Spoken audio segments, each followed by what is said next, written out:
Hey guys, so today I am driving the 2025 Toyota RAV4 Hybrid. And as you know, usually in the videos that I do, my driver is the 2023 Toyota Prius Prime SE.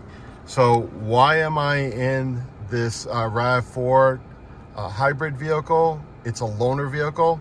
I'm about to explain to you, so check out this video. Hey guys, here with the 2023 Toyota Prius Prime.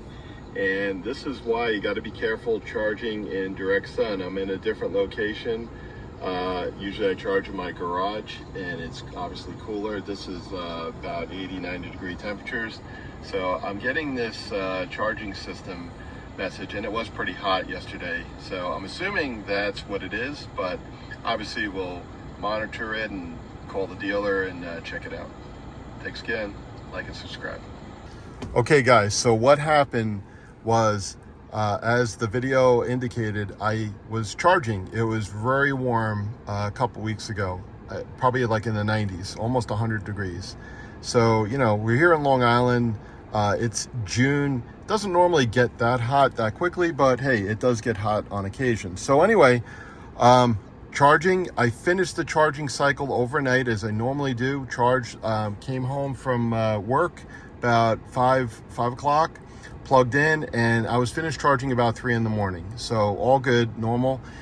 It was when I got in the car to go to work the next day, I see the check engine light appear, and the code, basically what you saw on screen is what I got. That was the message. So anyway, I had to make my way to work. I've seen this error come on before, but it went away on its own.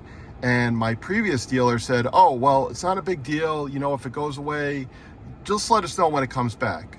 And I'm like, that just didn't sound right. But anyway, all right. So I let it go. It was probably about, I'm going to say probably about like 10,000 miles at that point. Whatever you see in the video, you probably see the mileage. But anyway, I was like, all right. So I said, let's see, you know, let's do some research. So anyway, fast forward to a couple of weeks ago, I get that error once again. And again, I'm charging.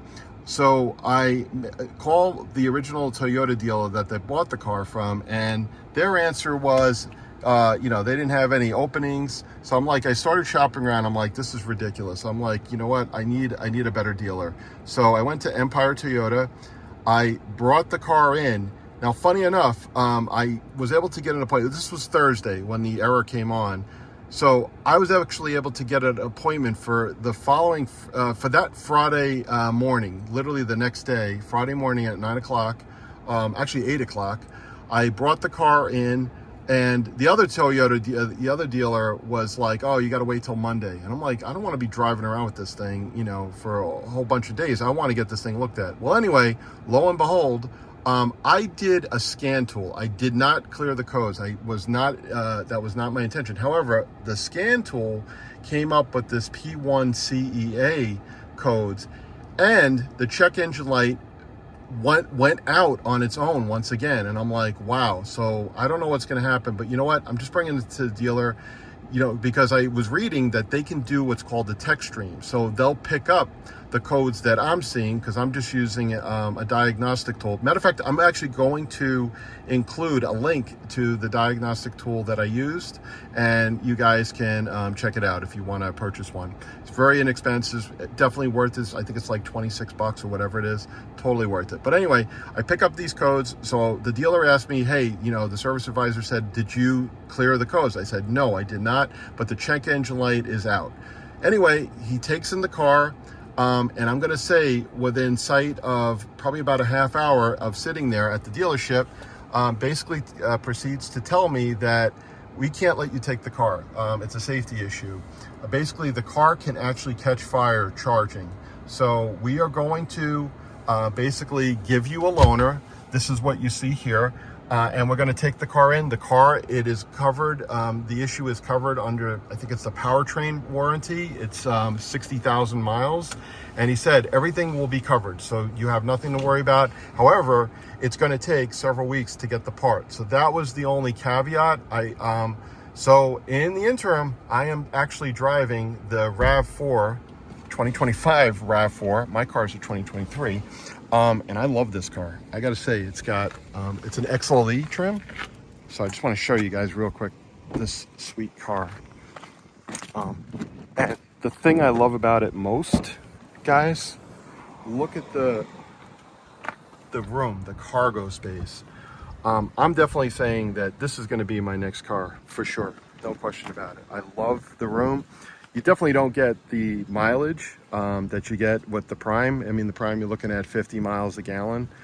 But, you know, again, you also have the battery, the charging. Now, they do make, I think it's called the plug-in hybrid, the RAV4 plug-in hybrid, or it used to be the RAV4 Prime. So they do make that, but this is a hybrid.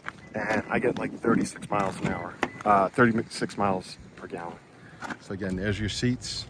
I rolled everything down because I was doing some, but I just want to show you guys. So that's what the seats and the trim look like.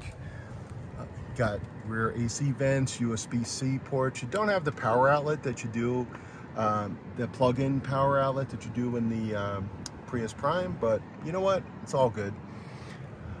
Definitely makes up for it because the back seat is so comfortable. The Prime, honestly, is just terrible with back seat. If you're a tall person, you're screwed. You're not going to have room. And what's nice is on this trim, on the SE, that you can open up the door from both sides, which I guess you can do if you have the XLE. You know, in the Prime, I think you have the XLE trim. You can do that. Anyway, this is what it looks. Pretty comfortable. So, other thing I love about it, guys, the room. I have plenty of space. I'm 6'3", and I have plenty of ample room in this car. So this car is awesome. It fits well. So anyway, update.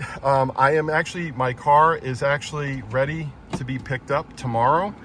So I will be going to the dealer to pick up my car. I'm going to be sad, kind of letting this car, dropping this car off, because I really enjoyed this loaner for the 2 weeks that I've had it. But honestly, it'll be nice to get my car back, and hopefully, want to tell you guys, if you get that charging issue, don't let your dealer tell you that it's wait till it comes back on. There is a TSB released in August of 2023.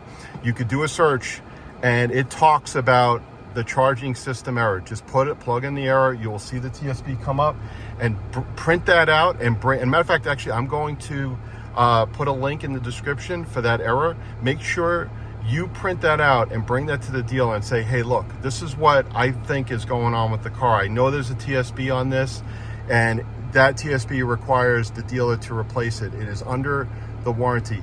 I say some dealers, and like my old dealer basically is like, oh, well, if the light goes out, you know, we'll bring it back. Don't buy that.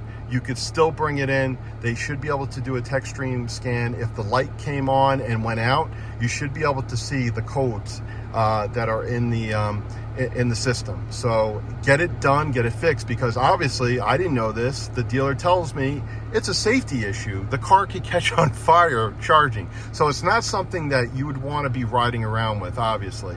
Anyway, good news is this dealer, Empire Toyota in Huntington, can't recommend them enough. Sonny was awesome. He was my service advisor. The guy was a stand-up dude. Basically, I didn't have to ask. Like, I went to my other dealer when I had an issue with my earlier Prius. I think it was a head gasket issue. And I had to ask, you know, hey guys, do you have a loaner? And they said no. So I had to make arrangements on my own. And they were the ones that determined that they needed to keep the car longer to do these extra testing, and would not even give me a loaner. This guy, Sonny, he basically said, listen, this is a safety issue. Don't worry. We got a loaner, and this is the loaner I got, the RAV4 Hybrid. So, guys, I can't say enough. Definitely make sure you talk to your dealer if you get that charging system error. It is caused by heat, and it can be fixed because there's a new part that replaces the original charging system assembly, and that is more tolerant to the heat. So it should not be happening. Don't let them tell you that it's okay. It needs to be fixed. All right, guys, I hope this helps, and please, I hope this is helpful for you guys, because I had the same runaround. Anyway, take care, good luck, and be well.